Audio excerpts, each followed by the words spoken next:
ငင်ဘုံကချိန်စာတဲ့နတ်သမီး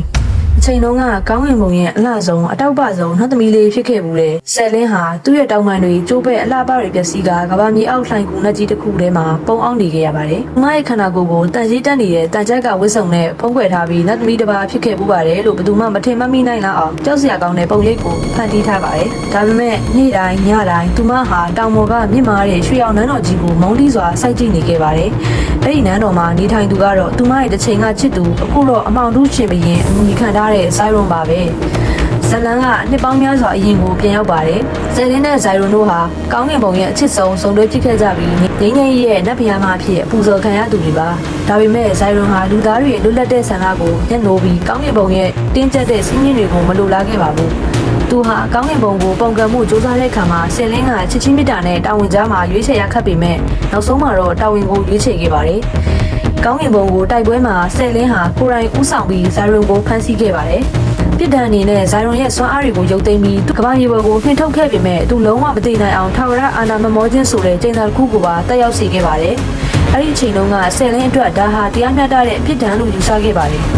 ဒါပေမဲ့ကောင်းကင်ဘုံရဲ့အကြီးကဲနတ်ဖျားတွေကဆယ်လင်းဟာသူတို့ရဲ့စီကံကိုချိုးဖောက်သူနဲ့တစ်ချိန်ကချစ်ခဲ့ဘူးတယ်ဆိုတဲ့အကြောင်းပြချက်နဲ့သူမကိုပါတစ္ဆာထောင်းဖြစ်သတ်မှတ်ပြီးသူမရဲ့လှပတဲ့တောင်ပန်တွေနဲ့အလင်းအောင်စွားတွေကိုရုပ်သိမ်းကကဘာမြေအောက်လှိုင်ကူတွေကိုပြစ်ချလိုက်ပါတယ်။မြေအောက်လှိုင်ကူတွေကဆယ်လင်းဟာနှစ်ပေါင်းများစွာဝမ်းနည်းမှုနဲ့အမုန်းတရားတွေနဲ့အသက်ရှင်ခဲ့ရပါတယ်။ဇိုင်ရွန်ဟာကဘာမြေပေါ်မှာအမောင်တုရှင်ဘရင်ဖြစ်လာပြီးရွှေရောင်နန်းတော်ကိုတိဆောက်ကဩဇာအာဏာတွေတိုးပွားနေတာကိုမြင်နေရပါတယ်။ဆယ်လင်းဟာဇိုင်ရွန်စီကိုပြန်သွားပြီးသူ့ကိုတက်ရှင်စိတ်နဲ့သူ့ကိုကယ်တင်စိတ်ကြားမှာလွန်ဆွဲနေခဲ့ပါတယ်။တညမှာတော့ဆယ်လင်းဟာလှိုင်ကူတွေကထွက်လာပြီးနန်းတော်စီကိုခက်ခက်ခဲခဲသွားခဲ့ပါတယ်။သူမဟာတိုက်ခိုက်ရေးစွမ်းရည်တွေမကြံတော့ပေမဲ့နတ်ဖျားမတစ်ပါးရဲ့ဗဟုသုတတွေကြံနေပါသေးတယ်။နန်းတော်တွေကိုတိတ်တဆိတ်ဝင်ရောက်ပြီးဇိုင်ရွန်ရှိတဲ့အခန်းကိုရောက်သွားတဲ့အခါဇိုင်ရွန်ကဘရင်ဝတ်ဆောင်နဲ့ထိုင်နေတာကိုတွေ့လိုက်ရပါတယ်။ဆယ်လင်းဟာသူ့ရဲ့ပျက်စီးနေတဲ့ဓာတ်ကိုဆွဲထုတ်လိုက်ပြီးဇိုင်ရွန်ကိုတတ်ဖို့ပြင်ဆင်လိုက်ချိန်မှာဇိုင်ရွန်ကရုတ်တရက်လှည့်မကြည့်ပဲစကားပြောလိုက်ပါတယ်။ဇိုင်ရွန်ငါသိတယ်။မိနစ်ထောင်ကြာမှပြန်ဆုံတာပဲဆယ်လင်းကဓာတ်ကိုကင်ထားရင်တုံနေခဲ့ပါတယ်။ဆယ်လင်းကငါ့ကိုတတ်ချင်တတ်လိုက်တော့ဇိုင်ရွန်ဒါပေမဲ့မင်းကိုဒီလိုအာဏာမမောနေတဲ့ဘလူးကောင်အဖြစ်မြင်ရတာငါအမုန်းဆုံးပဲ